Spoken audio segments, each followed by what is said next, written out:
জন্ম তো দেওনি, ওদের মারার অধিকার কে দিয়েছে? ও যদি কথা বলতে পারতো একটা কথাই বলতো, বাঁচতে দাও।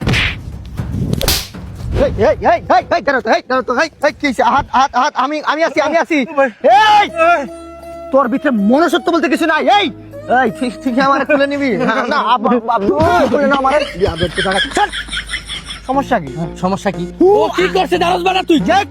এই কুনি কিছু করো, তার গায়ে হাত তোলার অধিকার কে দিয়েছে? জন্ম তো দেওনি, ওদের মারার অধিকার কে দিয়েছে? ও যদি কথা বলতে পারতো একটা কথাই বলতো, বাঁচতে দাও। ও কি কথা বলতে পারে না? না ও যে শুনে, এই বাংলাদেশের 20 কোটি মানুষ যদি শুনে 19 কোটি মানুষ ওর মারতে আইবো। 100 বার না, এমন কোন কাজ যেই কাজটা করলে 19 কোটি মানুষ কাম করছে? ওর কাছে জিজ্ঞাসা কর। ঠিকই করছো। টাকা খুঁজছিলাম, কত টাকা? 10,000। এই 10,000 টাকার জন্য তুই সেই 20 কোটি মানুষ স্বাভাবিক একটা দরিদ্র হতে পারে, তার বাবার জন্য নতুন পাঞ্জাবি নিতে চায়। জিজ্ঞাসা কর কিসের জন্য 10,000 টাকা চাইছিস? 10,000 টাকা দিয়ে কি করবি? জুয়া খেলবো, প্লেইং ওরম। কি বলি? এই